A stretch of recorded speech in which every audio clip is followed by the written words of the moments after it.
पिछले एपिसोड में हमने देखा था कि वांग जो था वो मिलिट्री कैंप के अंदर आकर पहुंच चुका था, लेकिन यहाँ पर आने के बाद डेप्यूटी कमांडर सीमा जो होता है वो वांग से बिल्कुल भी खुश नहीं था। उसको कमांडर की पोजीशन चाहिए थी, लेकिन अब वो पोजीशन तो मिल गई वांग को। इस वजह से वो प्लान बनाने में लगा हुआ था कि इस तरह से वो वांग को रास्ते से हटा सकता है। एक दूसरा बंदा होता है जो कि कैप्टन था, वो वांग से बदतमीजी करने की कोशिश करता है, क्योंकि उसको पता था कि अगर वो वांग को मार देता है तो सीमा उससे इम्प्रेस हो जाएगा। लेकिन ये उसकी सबसे बड़ी भूल होती है कि वांग यहाँ पर उस कैप्टन की ही जान ले चुका था, और जितने भी लोग वांग के ऊपर अटैक करने के लिए आते हैं वो एक के बाद एक करते हुए सभी को जान से मार चुका था। अब वो सबके सामने ये कह देता है कि आइंदा किसी ने भी मेरे साथ पंगा लेने की कोशिश की तो उसका भी अंजाम यही होगा, जिस वजह से सभी लोग बिल्कुल घबरा चुके थे। जिसके बाद यहाँ से ये एपिसोड शुरू होता है। तो इस एपिसोड की शुरुआत में हम वांग को देखते हैं, वो अपना कल्टीवेशन करने में लगा हुआ था। वो कह रहा होता है कि यहाँ मैंने मेरे अंदर जितनी भी डिमोनिक पावर थी उसको कन्वर्ट करते हुए इमॉर्टल पावर के अंदर एक्सचेंज कर दिया। अब सारी की सारी डिमोनिक पावर इमॉर्टल पावर में बनकर मेरी कल्टीवेशन को इम्प्रूव करने के काम आ रही है, जो कि बहुत अच्छी बात है। लेकिन प्रॉब्लम यहाँ पर यही है कि मेरे पास उतनी ज्यादा इमॉर्टल जेड नहीं है। अगर इमॉर्टल जेड भी भरपूर मात्रा में हो जाए ना तो आराम से मैं यहाँ पर अपना इन्फेंट ट्रांसफॉर्मेशन लेवल के लेट स्टेज पे पहुंच जाऊंगा, कोई परेशानी नहीं होगी मुझे। बस मुझे चाहिए तो वो इमॉर्टल जेड। लेकिन तभी बाहर से कुछ हलचल होने लगती है। ऐसा लग रहा था कि वहां पर कोई आ रहा है। 13 और हुपाओ जो थे वो दोनों बिल्कुल चौकन्ने हो जाते हैं कि कौन हो तुम, जो भी आ रहा है ना यहाँ पर आना नहीं। तब हम देख पाते कि यहाँ पर जो आ रहा था वो ब्लड एसिस्टर की बेटी जिगजिन होती है। वो कहने लग जाती है कि मुझे वांग से कुछ बातें करनी है, इसलिए तुम लोग साइड हो जाओ और मुझे अंदर जाने दो। लेकिन वो दोनों कहने लग जाते हैं कि मास्टर अभी अपनी कल्टीवेशन कर रहे हैं, इसलिए तुम यहाँ से चली जाओ, तुम उनको अभी डिस्टर्ब नहीं कर सकती। लेकिन जिगजिन वो तो तुरंत अपनी पावर को एक्टिवेट करती है, और अपने जैसे उसने पावर एक्टिवेट किया था 13 और हुपा वहीं पर स्टॉप हो जाते हैं और बिंदास वहां उनके सामने से ही होकर आगे बढ़ जाती है। लेकिन वांग जो था वो तुरंत अपना ऑरा एक्टिवेट करते हुए अपने दोनों डिसाइपल को उस जिगजिन के चुंगल से बाहर निकाल देता है। वांग जिगजिन से कहने लग गया था कि तुम यहाँ पर आई और मेरे डिसाइपल को ही परेशान करी हो, क्या ये गलत बात नहीं है? तो जिगजिन कहने लग जाती कि मैं तो बस तुमसे बात करने के लिए आई थी, लेकिन अगर कोई मुझे रोकेगा तो मैं तो उसका वही हाल करने वाली हूँ। बस मुझे तुमसे बात करनी है और डिस्टर्बेंस नहीं चाहती मैं। तो वांग कहता है कि अगर कुछ इंपॉर्टेंट बात नहीं है ना तो तुम यहाँ से चली जाओ, जब मेरे पास फ्री टाइम होगा ना तब मैं तुम्हें बुला लूंगा। लेकिन जिगजिन तो सीधा टेंट के अंदर आ जाती है, और अंदर आने के बाद अपनी पावर का इस्तेमाल करते हुए पूरे टेंट के बाहर एक प्रोटेक्शन बैरियर लगा चुकी थी, ताकि अंदर जो भी बात हो बाहर किसी को सुनाई ना दे और किसी को समझ में नहीं आए कि यहाँ पर चल क्या रहा है। जिगजिन वांग से कहने लग जाती है ये जो मैटर है ना वो बहुत ज्यादा इंपॉर्टेंट है, इसलिए मैं तुमसे बात करने के लिए आई हुई हूँ। जिगजिन जो थी वो वांग से कहने लग जाती कि तुम्हें पता है ये जो डीमन स्पिरिट लैंड है ना वो इमॉर्टल रैल्म का ही पार्ट हुआ करता था, लेकिन जब इमॉर्टल रैल्म बर्बाद हुआ ना तो उसके बाद से ही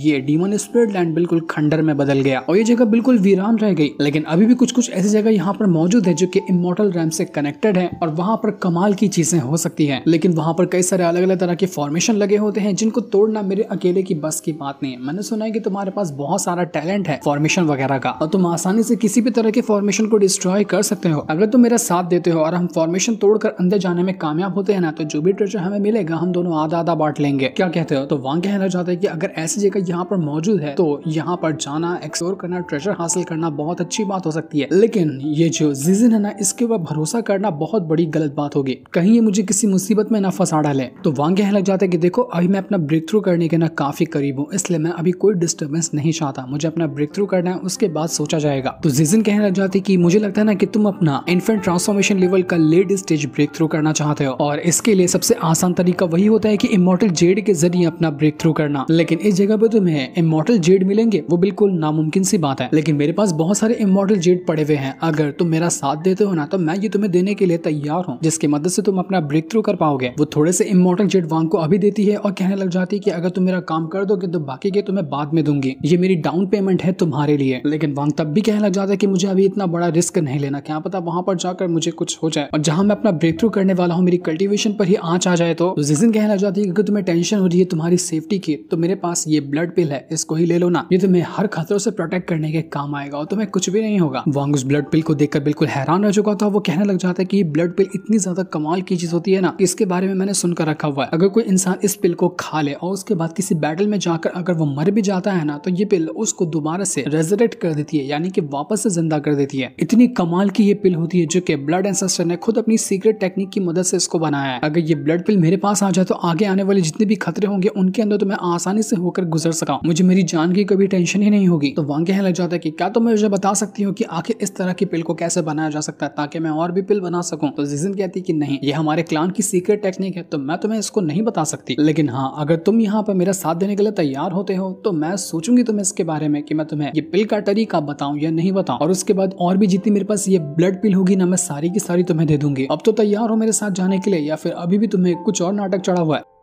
तो वांग कहता है कि ठीक है, मैं इसके लिए तैयार हूँ, लेकिन पहले मुझे ये तो बताओ कि ब्लड पिल का इस्तेमाल कैसे करते हैं। तो जिजिन उसको यहाँ पर एक जेड देती है और उसको देकर कहने लग जाती है कि इसके अंदर सारी की सारी डिटेल लिखी हुई कि किस तरह से तुम ब्लड पिल का इस्तेमाल कर सकते हो और इसके साथ तुम किस तरह से अपना फिजिकल कनेक्शन क्रिएट कर सकते हो। 3 दिन का तुम्हें टाइम देती हूँ, 3 दिन के अंदर तुम इस चीज को करो और उसके बाद मुझे मिलने के लिए मेरे पास आ जाना, उसके बाद हम चलेंगे। तो वांग तुरंत ही उस पिल को लेता है और उसमें से एक पिल को खा जाता है। वो कहने लग जाता है कि ये पिल तो बहुत कमाल की लग रही है, इसको छूते साथ ही ऐसा फील हो रहा है कि मेरी पावर बढ़ रही है। लेकिन जैसे उसने इस पिल को खाया था, कुछ ना कुछ अजीब सी पावर उसके अंदर से बाहर निकलकर सीधा जिजिन के पास चली जाती है। अब ये क्या था, क्या गड़बड़ की यहाँ पर जिजिन ने, ये तो अभी हमें नहीं बताया जाता, वो तो आगे ही पता चलने वाला है। जिसके बाद हमें 3 दिन बाद का सीन दिखाया जाता है। वांग जो था वो अपने कमरे के अंदर से बाहर निकल कर आता है और कहने लग जाता है अपने दोनों डिसाइपल से कि मैं जरा काम से जा रहा हूँ, तुम दोनों यहीं पे रुकना और सारी चीजों पे नजर रखना कि यहाँ पर कुछ गड़बड़ी नहीं होनी चाहिए, और हाँ, अपनी कल्टीवेशन पे ध्यान देना। उम्मीद करता हूँ कि जब मैं वापस आऊंगा तो तुम लोग अपनी कल्टीवेशन को इम्प्रूव कर चुके होंगे, मुझे ज्यादा टाइम नहीं लगेगा, जल्दी वापस आ जाऊंगा। तो अब वांग तो वहां से जा चुका था जिजिन से मिलने के लिए, और जिजिन भी जो होती है वो वांग के ही आने का इंतजार कर रही थी। देखते ही देखते वांग यहाँ पर आकर पहुंच जाता है, लेकिन उसको देखकर वो जिजिन हैरान थी कि मैंने तो इसको इतने सारे इमॉर्टल जेड दी थी, उसकी मदद से अब तक तो इसको अपना ब्रेक थ्रू कर लेना चाहिए था, लेकिन इसने ब्रेक थ्रू किया ही नहीं। 3 दिन के अंदर ये मच्छर मार रहा था, क्या कर रहा था ये 3 दिन में? मैंने तो इतना सोच के रखा था कि बंदा बड़ा कमाल का है, लेकिन उतना ज्यादा खास तो लग नहीं रहा, खाली तारीफ सुनी इसकी, लेकिन आज पहली बार देखकर मैं डिसअपॉइंट लग रही हूँ। इसके बाद जिजिन जो होती है उसके पास एक अजीब तरह का कंपास था, वो अपने कंपास को एक्टिवेट कर दिया और जैसे ही ये एक्टिवेट हुआ था वहां पर एक प्लेटफॉर्म बनने लग जाता है। जिजिन जो है वो यहाँ पर वांग से कहने लग जाती है कि देखो यहाँ पर ना बहुत सारी गोल्डन एनर्जी मौजूद है, जितना हो सकता है ना उसको अपने अंदर मर्ज कर लो, ये आगे चलकर तुम्हारे काम आने वाली है। सबसे पहले वो अपना पावर को एक्टिवेट करती है और गोल्डन एनर्जी को अपने अंदर मर्ज करके दिखाती है कि किस तरह से इसको किया जाता है। थोड़े टाइम के अंदर उसने ये काम कर लिया था, तो वांग भी देखकर हैरान रह जाता है कि अरे वाह, इसने तो आसानी से ये कर लिया, अब मेरी बारी है। वो सबसे पहले अपने आर्टिस्टिक कंसेप्शन की पावर को एक्टिवेट करता है और उसके बाद वो उसी गोल्डन एनर्जी को खुद में एब्सॉर्ब करने लग गया था। देखते ही देखते काफी सारी गोल्डन एनर्जी उसको चारों तरफ से घेर चुकी थी और वो उसके शरीर में जाकर मर्ज होने लग जाती है। इस वजह से वांग को काफी अच्छा महसूस हो रहा था, लेकिन जैसे जैसे वो ये कर रहा था, जिजिन जो थी वो अजीब तरह से वांग को ही देख रही थी। अब वो एक चीज नोटिस करके बिल्कुल हैरान रह जाती कि जब उसने यहाँ पर गोल्डन एनर्जी को कलेक्ट किया तो उसने सिर्फ 3 लेयर की एनर्जी को ही कलेक्ट कर पाई थी, पर वांग ने जब यहाँ पर अपने पावर की मदद से एनर्जी को कलेक्ट किया तो उसने 6 लेयर तक की एनर्जी को कलेक्ट कर लिया था, जो कि जिजिन की एनर्जी से दुगना से भी ज्यादा स्ट्रॉन्ग है। तो यही चीज बिल्कुल उसको हैरान कर देती है कि वांग ने इतने कम टाइम के अंदर 6 लेयर को कैसे एब्सॉर्ब कर लिया खुद के साथ। इसने तो बस देखते ही देखते मुझसे भी ज्यादा एनर्जी को कलेक्ट किया है, जो कि बहुत हैरान कर देने वाली बात है। तो जिजिन जो थी वो वांग से कहने लग जाती कि चलो चलो बहुत टाइम हो गया, अब हमें यहाँ से चलना चाहिए। वो तो वहां से आगे बढ़ने लग गई थी। वांग ये देखकर हैरान रहता है कि इस लड़की को ना हर एक चीज पता है कि यहाँ पर क्या है, किस तरह से आना जाना है, मानो कि ये बहुत बार यहाँ से गुजरी होगी। ब्लड एंसेस्ट्रीज को आसपास घुमाने के लिए ले जाया करता होगा, क्योंकि ब्लड एंसेस्टर की बेटी होना बहुत ही ज्यादा कमाल की बात है। वो इसको थोड़ी ना किसी चीज के लिए पीछे रखता होगा, इसको हर एक चीज की नॉलेज है। लेकिन आखिर ये इतना बड़ा रिस्क ले क्यों रही है, क्यों जा रही है वो यहाँ पर, और उसको मेरी ही जरूरत है, वो ये काम नहीं कर पाती क्या अकेले? हो सकता है कि जो ये काम कर रही होगी उसके फादर ने उसको ये करने के लिए कहा होगा, लेकिन मुझे ऐसी फीलिंग क्यों आ रही है कि इस काम के पीछे ना बहुत बड़ा मकसद छुपा हुआ है इसी जिजिन का, जो मुझे पता करना होगा, वरना हो सकता है कि मैं बिना मतलब की किसी मुसीबत के अंदर पड़ जाऊं। जैसे ये लोग आगे बढ़ रहे थे वहां पर एक अजीब सा मॉन्स्टर जैसी चीज बाहर निकल कर आती है, जो कि स्टैचू लग रहा था और जमीन फाड़ कर वो बाहर निकल कर आया हुआ था। जिजिन जो थी वो वांग से कहने लग जाती कि इस जगह पर ना अलग अलग तरह के लेयर्स लगे हुए हैं, जो कि सील की तरह काम करते हैं। अब जैसे मैं आगे बढ़ रही हूँ, मैं एक सील को तोड़ूंगी तो मेरे पीछे अगर तुम रहोगे तो तुम दूसरे सील को तोड़ना। जब तक कि हम सील को नहीं तोड़ेंगे ना तब तक यहाँ से आगे नहीं बढ़ सकते। तो हमारी जिम्मेदारी है कि एक मैं तोड़ूंगी, एक तुम तोड़ो, तो इस तरह से थोड़ा आसान हो जाएगा हमारा काम। यहाँ पर टोटल 12 सील लगे हुए हैं, तो 6 मैं तोड़ती हूँ, 6 तुम तोड़ देना। वो सबसे पहले अपनी पावर का इस्तेमाल करते हुए वो जो मूर्ति यहाँ पर आई हुई थी उससे लड़ने के लिए चली जाती है। वो अपनी पावर को एक्टिवेट करती है और पावर को एक्टिवेट करने के बाद उसने अपने किसी खास तरह के जेड को बाहर निकाल लिया था। वो जेड इतना ज्यादा स्ट्रॉन्ग होता है जिसकी पावर का हिसाब भी नहीं लगाया जा सका, और उसी पावर की मदद से उसने उसी स्टैचू को स्टॉप करके रख दिया था। वो आसानी के साथ स्टैचू के हर एक अटैक को डिस्ट्रॉय करती है और वो स्टैचू उसके सामने कुछ भी नहीं कर पाता। दूर से वांग ये चीज देखकर बिल्कुल हैरान रह चुका था कि मानना पड़ेगा ये लड़की मामूली लड़की तो बिल्कुल भी नहीं है, इसके पास इतनी कमाल की चीजें हैं जिसका हिसाब भी नहीं लगाया जा जा सकता। वांग यहाँ पर लड़ाई करने तो नहीं जाता, लेकिन वो दूसरा तरीका जरूर निकालता है। उसने जैसे इस स्टैचू को चेक किया था, उसको पता चलता है कि स्टैचू के अंदर बिल्कुल ठीक उसी तरह की गोल्डन एनर्जी मौजूद है जिसको अभी थोड़े टाइम पहले मैंने कंडेंस किया है। तो क्यों ना मैं अपनी जो पावर को मैंने गोल्डन एनर्जी की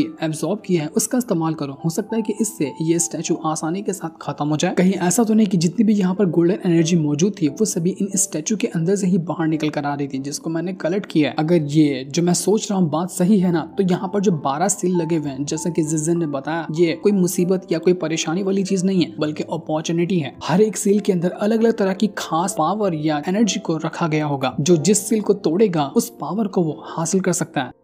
जिसके बाद जिजन जो थी वो जैसे ही अपनी पावर को एक्टिवेट करती है, वहां पर वो जो स्टैचू था वो डिस्ट्रॉय हो जाता है। पहले वाले लेयर को तो इन लोगों ने तोड़ दिया, अब बारी थी दूसरे वाले लेयर की। ये लोग अगले प्लेटफॉर्म के ऊपर आते हैं और यहाँ पर पहले वाले से भी ज्यादा स्ट्रॉन्ग स्टैचू मौजूद था जो कि हमला करने के लिए तैयार होता है। वो तुरंत यहाँ पर आने के बाद वांग के ऊपर अटैक करना शुरू कर चुका था। पहले को जिजन ने मारा था, तो अब वांग की बारी थी दूसरे वाले को मारने की। तो वांग तुरंत अपनी पावर को एक्टिवेट करता है और जैसे उसने चेक किया था इस वाले स्टैचू को, उसको पता चलता है कि इस स्टैचू के अंदर एक खास तरह का फॉर्मेशन बना हुआ है जिस फॉर्मेशन के ऊपर ये स्टैचू टिका है। अगर मैं किसी भी तरह से उस फॉर्मेशन को तोड़ दूं ना, तो उसके बाद ये स्टैचू को खत्म करना बिल्कुल भी मुश्किल नहीं होगा मेरे लिए। वो तुरंत यहाँ पर अपनी पावर को एक्टिवेट करता है और जैसे उसने अपनी पावर को एक्टिवेट किया था, वो खुद भी यहाँ पर अपने 1 बिलियन फ्लैग के अंदर से एक खतरनाक फॉर्मेशन क्रिएट करता है और उसने सीधा फॉर्मेशन को भेज दिया था उस स्टैचू की तरफ। वांग यहाँ पर उस स्टैचू का सीक्रेट जानना चाहता था, लेकिन यही चीज जिजन थी ये देखकर हैरान रह चुकी थी कि ये कर क्या रहा है। अगर ये सच में कोशिश करे ना, तो बस 2-3 अटैक के अंदर ये स्टैचू को मार सकता है, लेकिन ये इसको मार नहीं रहा। कुछ तो कुछ ऐसा है स्टैचू के अंदर जो वो समझने की कोशिश कर रहा है, लेकिन वो चीज मुझे क्यों नहीं समझ में आई। वांग यहाँ पर उस स्टैचू के अंदर जो फॉर्मेशन लगा हुआ था उसका राज जानने की कोशिश कर रहा था, इसलिए वो उसको मार पहले नहीं रहा था जब तक कि वो उसका राज समझ नहीं जाता। तो वांग कहता है कि बिल्कुल अब मैं समझ चुका हूँ, इस स्टैचू के अंदर ना फॉर्मेशन कोर रखा हुआ है जो कि किसी भी तरह के फॉर्मेशन को क्रिएट करने में काम आता है। अगर मैं इस स्टैचू को तोड़ दूं तो यहाँ पर इसका जो फॉर्मेशन कोर है ना वो मुझे मिल जाएगा। तो वांग तुरंत अपनी पावर को एक्टिवेट करता है और जैसे उसने अपनी पावर को एक्टिवेट करते हुए उस स्टैचू के अंदर अपनी पावर को डाला था, उसकी पावर वो फॉर्मेशन कोर जो होता है उसको चारों तरफ से जकड़ लेती है और उसके अंदर से वो फॉर्मेशन कोर बाहर निकल चुका था। एक बार फॉर्मेशन कोर बाहर निकल कर आया, वो स्टैचू जो था वो वहीं पर मारा जाता है। वो बिल्कुल खत्म हो चुका था और उसका जो सीक्रेट था फॉर्मेशन कोर वाला वो वांग को मिल जाता है, जिसे पाकर वांग बहुत ज्यादा खुश था कि मानना पड़ेगा, जैसे मैंने सोचा था ना कि हर स्टैचू के अंदर कुछ ना कुछ खास तरह की चीज छुपी हुई है, तो ये चीज मुझे मिल गई। और जब ये चीज यहाँ पर जिजन देखती है वो बिल्कुल हैरान रह चुकी थी कि ये कैसे हुआ। मैं यहाँ पर इससे पहले भी कितनी बार आई हूँ, स्टैचू को मारी हूँ, लेकिन मुझे अभी तक नहीं पता चला कि इनके अंदर कुछ खास तरह की चीजें रखी हुई है। मुझे तो लगा था कि ये नॉर्मल सी मूर्ति है, बस इनको डिस्ट्रॉय करना है, बात खत्म हो गई। लेकिन इस वांग ने तो क्या तरीका बाहर निकाला और इसने मूर्ति की खास चीज को भी अपने पास रख लिया। न जाने अब तक कि मैं कितनी ही सारी खास चीजों को वेस्ट कर चुकी हूँ इन स्टैचू को तोड़ते हुए। वांग जो था वो फॉर्मेशन कोर जो उसको मिला था उसकी पावर को अपने साथ मर्ज करना शुरू करता है, जिस वजह से उसकी पावर जो थी वो इंक्रीज होते जा रही थी। वांग को ये करके बहुत अच्छा महसूस होता है और जो गोल्डन एनर्जी उसने पहले हासिल करके रखा था उस गोल्डन एनर्जी की भी पावर और ज्यादा बढ़ते गई थी। तो वांग जिजन से कहता है कि क्या हुआ, बस यहीं पे खड़ी रह जाओगी क्या, आगे नहीं चलने वाली? अभी तो हमें बहुत कुछ चीजें हैं जो हासिल करनी है। वांग अब यहाँ पर किसी भी चीज को छोड़ने वाला नहीं है, वो सब कुछ को हासिल कर लेगा। जिस सीन को दिखाते साथ ही ये वाला एपिसोड यहीं पर एंड हो जाता है। Thanks for watching.